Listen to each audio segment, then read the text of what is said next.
So hey guys welcome back to my channel. तर आपला हा न्यू इयर नंतर फर्स्टच व्हिडिओ आहे. लास्ट व्हिडिओ आपला न्यू इयर सेलिब्रेशनचा होता आणि आज मी तुमच्यासोबत शेअर करणार आहे बॉम्बिलोनीजची रेसिपी.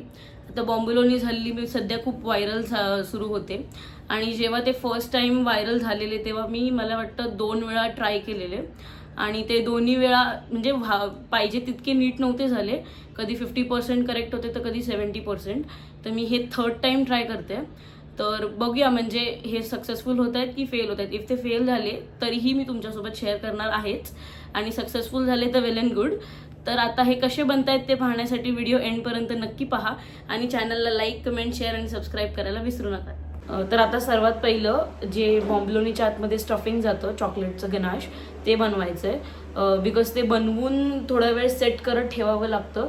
सो आपण ते पहिलं बनवून घेऊया आणि त्यासाठी मी इथे यूज करते ही अमूलची फ्रेश क्रीम आणि हर्शीजचं हे मिल्क चॉकलेटचं कंपाऊंड आहे आणि हे बॉर्नव्हिलचं डार्क चॉकलेटचं कंपाऊंडसुद्धा मी यूज करणार आहे. आणि ह्याच्यासोबतच मी ही डेअरी मिल्कचं सुद्धा माझ्याकडे होतं चॉकलेट अवेलेबल. सो मी हे सुद्धा त्यात मिक्स करून गनाश रेडी करणार आहे. मी मेजरमेंटसाठी हा बोल घेते. ॲक्च्युली आपल्याला काय करायचं की गनाशसाठी आहे ना चॉकलेट आणि ही जी क्रीम आहे ती 2:1 रेशिओमध्ये घ्यायची आहे. तर मी मेजरमेंट पुरतं आता हा घेतला आहे. फर्स्ट ह्याच्यामध्ये आपण आपली जी क्रीम आहे ती काढून घेऊया.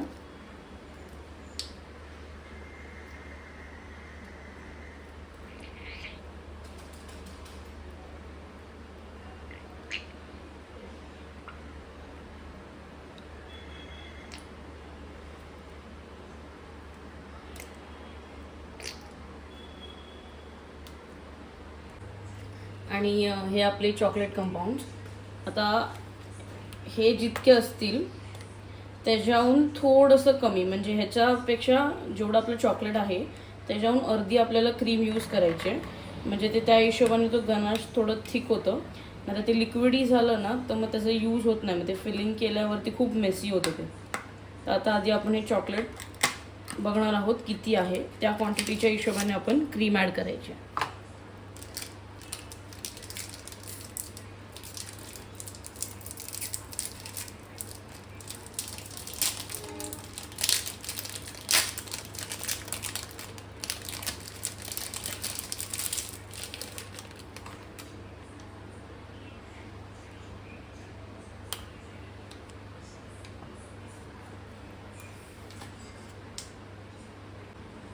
तर आता हे ह्या क्वांटिटी म्हणजे ऑलमोस्ट एक बाउल, हा जो बाउल आहे हा एक बाउल तरी असेल हे चॉकलेट.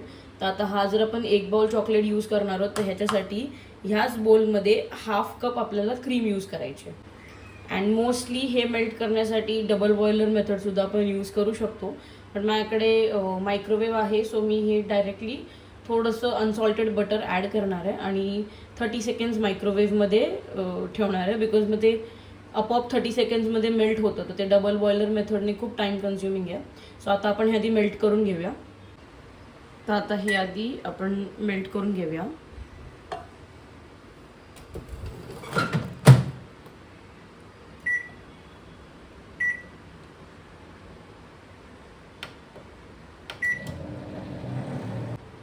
सर्वात पहिलं हे चॉकलेट पूर्ण या बोलमध्ये ॲड करून घ्यायचं.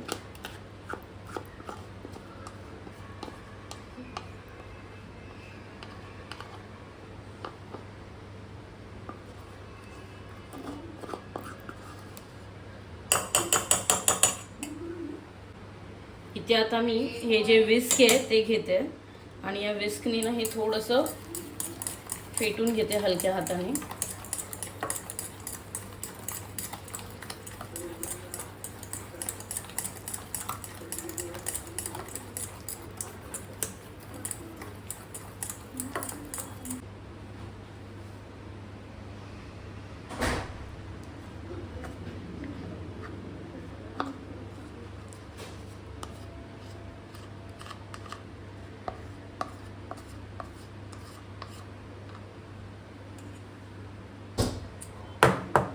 हे आता दोन्ही मिक्स करून घ्यायचं.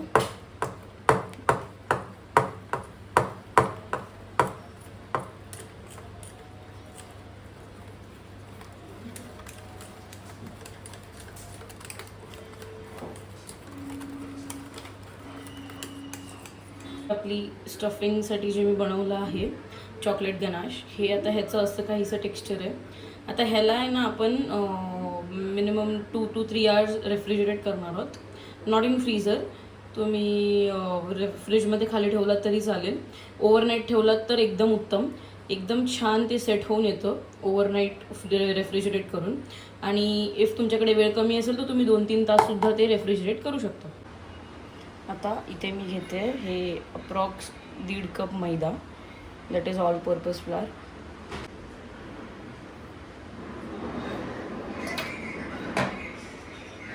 देन मी इथे घालणार आहे approx 2 to 3 teaspoon active dry yeast आहे.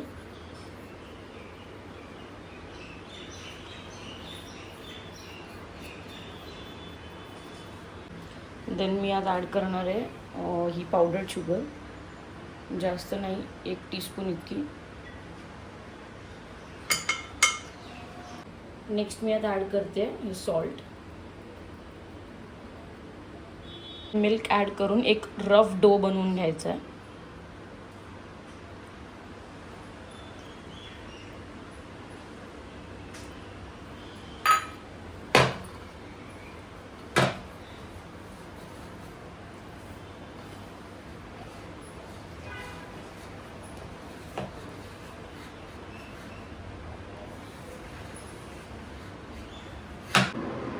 आता रफ डो विच मीन्स हा असा आपल्याला थोडा हलका मळून घ्यायचा आहे, नॉट प्रॉपर मळायचं नाही आहे.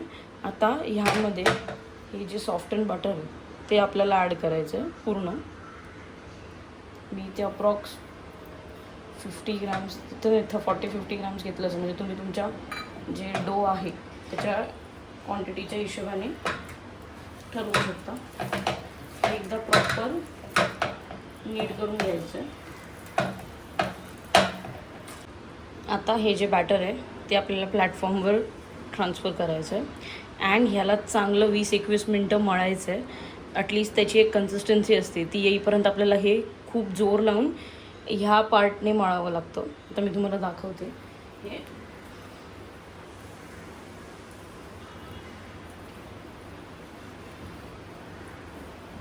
आता just for hygiene purpose me platform माझा सगळं पूर्ण क्लीन करून घेतलं आहे अँड देन मी मगच हे डो त्यावर ट्रान्सफर केलं. सो ह्याने हा जोपर्यंत एक सॉफ्ट डो तयार होत नाही तोपर्यंत मळत राहायचं आहे.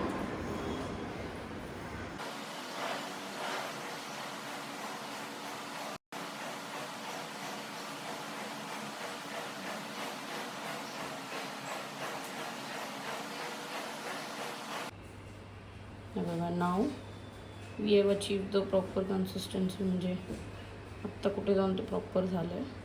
आता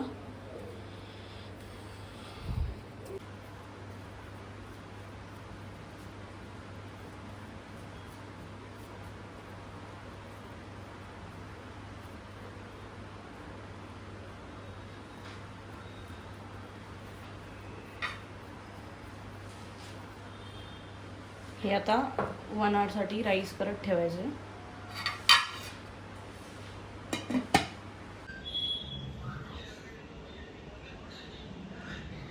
तर हा खूप टाईम कन्झ्युमिंग प्रोसेस आहे, खूप मोठं, आणि ही प्रोसिजर खरंच खूप मोठी आहे. आणि ह्याच्यात हाताचे जे वाट लागतात, जे हात दुखतात ती गोष्ट वेगळीच, पण खूप एफर्ट्स टाकावे लागतात जेन्युइनली. आणि मी जे 50-70% चुकत होती ते सुद्धा मी का चुकले हे मला आत्ता जेव्हा मी प्रोसिजर प्रॉपर फॉलो केलं आहे तेव्हा समजतात, कारण त्यात थोड्या बहुत माझ्या पण चुका होत होत्या. आणि खरंच हॅट्स ऑफ आहे प्रत्येक बेकरला. ती लोक बिचारी एवढी मेहनत करून ते बॉम्बलोनी वगैरे बनवतात, बट हे खरंच खूप एफर्ट्स टाकावे लागतात ना, की हाताची तर वाट लागतेच, पण ते जरा त्यामध्ये चुकलं की ते फुल मेसअप होतो. फुल मेसअप म्हणजे तो एवढी सगळी जी मेहनत तुमची असते ती सगळी वेस्ट जाते. सो ते जरासुद्धा चुका होऊ नये म्हणून खूप बारकाईने लक्ष देऊन प्रत्येक स्टेप फॉलो करून ते बेक करावं लागतं. तर खरंच आपण प्रत्येक बेकरला अप्रिशिएट केलं पाहिजे त्यांच्या या एफर्टसाठी, त्यांची जी मेहनत आहे त्यासाठी. मी हे पार्चमेंट पेपर यूज करते आहे. म्हणजे ॲक्च्युली बटर पेपर यूज करतात, बट माझ्याकडे बटर पेपर अवेलेबल नाही आहे. सो तुम्ही हे पार्चमेंट पेपर असतील तर ते सुद्धा यूज करू शकता. हे मी ॲक्च्युली स्क्वेअर शेपमध्ये कट करून घेतले. आणि आता आपण जे डो राईस करत ठेवलेलं ते एकदा चेक करून घेऊया. आता आपण ते डो चेक करूया. तुम्ही बघू शकता छान राईस झालं आहे आफ्टर अप्रॉक्स 1 hour 15 minutes काहीतरी. आता पंच करून यातली जी एअर बबल्स आहेत ते रिलीज करून द्यायचे आणि हा डो एकदा हलक्या हाताने परत थोडा मळून घेणार आहे.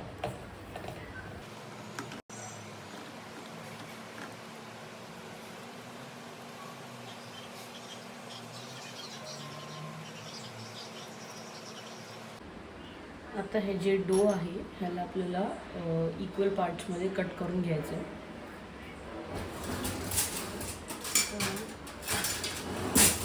मी त्यासाठी हे यूज करते. आता ह्याने आपण ते कट करून घेऊया.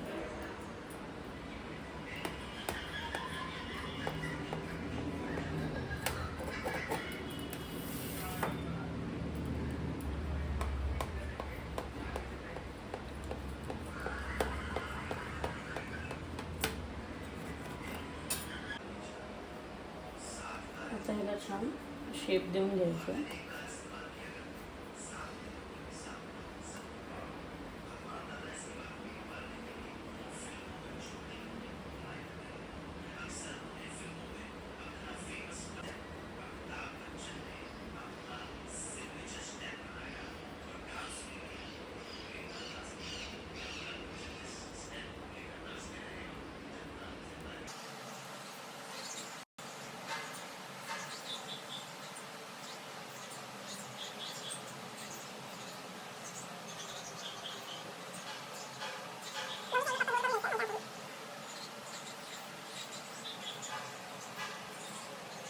हे समवॉट लाईक दिस.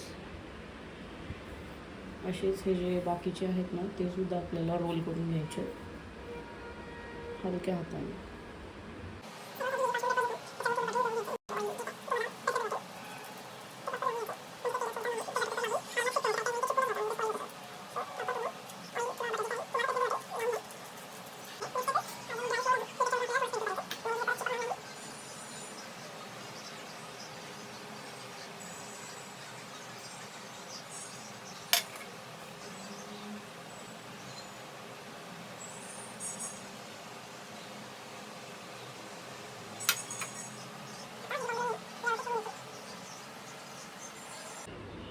आता हे बाकीचे सगळे बॉम्बिलोनीज रेडी झालेले आहेत.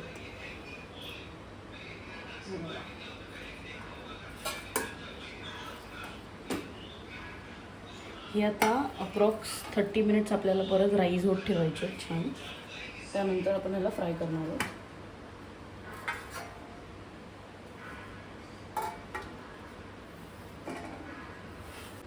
आता हे जे स्टफिंगसाठी आपण त्या दिवशी बनवलेलं हे मी ओव्हरनाईट रेफ्रिजरेट करून घेतलं आहे. आता याची कन्सिस्टन्सी चेक करा. आता तुम्ही याचं टेक्स्चर बघू शकता. म्हणजे एकदम प्रॉपर हवा तसा झालं आहे. हे आता रेफ्रिजरेटरमधून मी काढलं. हे मोस्टली आहे ना तेल मीडियम फ्लेमवरच तुम्ही तापवून घ्या. कारण ह्याचं काय ना टेम्परेचरसुद्धा चेक करावं लागतं फ्राय करायच्या आधी.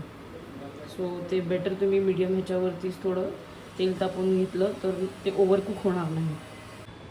एक 5 to 10 minutesने हे जे स्क्यूअर्स आहेत ना हे आपण त्यामध्ये टाकून आपल्याला ऑइलचं टेम्परेचर चेक करायचं आहे. हलकीशे बबल झाले ना म्हणजे आपलं ऑइल रेडी आहे फ्राय होण्यासाठी. तर आता थोडा वेळ हे तापून देऊया. देन मग आपण थोड्या वेळाने 5 to 10 minutesने टेम्परेचर चेक करू. हे बघा इफ तुम्हाला दिसत असेल छोटे थोडे बबल्स येत आहेत. आता आपलं ऑइल फ्राय करायसाठी रेडी आहे. आता बॉम्बिलोनीज आपले चेक करूया राईस झाले आहेत का.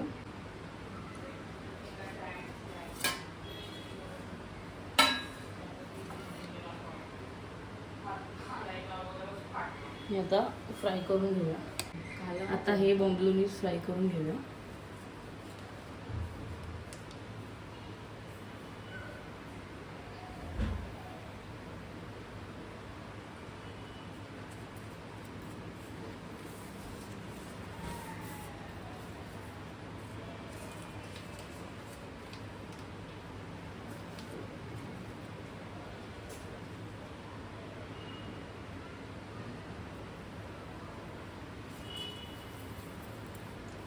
लो टेम्परेचरवरच आपल्याला फ्राय करायचं आहे.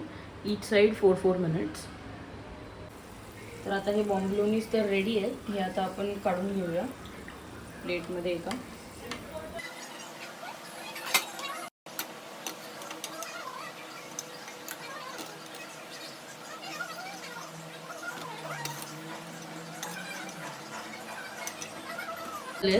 तर मी टूथपिकने ना असं काहीसं ह्याला थोडं होल करून घेते.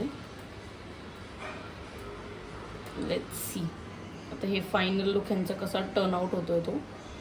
तर हे असं तुम्ही टूथपिकने किंवा नाईफने किंवा जी केकचा जो स्पॅच्युला असतो म्हणजे जो स्टीलचा असतो तो रबरचा नाही, त्याने सुद्धा एक अशी हलकीशी हे करू शकता याच्यामध्ये.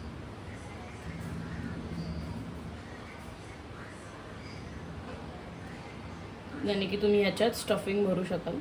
आता हे सेकंड वन मी बनवलं आहे आणि हे फर्स्ट आहे. असेच आता बाकीचे 2 जे आहेत त्यालासुद्धा आपण होल करून घेणार आहोत. आता ते कोटिंगसाठी इथे मी पावडर शुगर घेतली. आता माझ्याकडे कॅस्टर शुगर नव्हती अवेलेबल, तर मी पावडर शुगरमध्ये थोडंसं सिनेमन पावडर ॲड करून ते कोटिंगसाठी बनवणार आहे. ही थोडी सिनेमन पावडर आहे.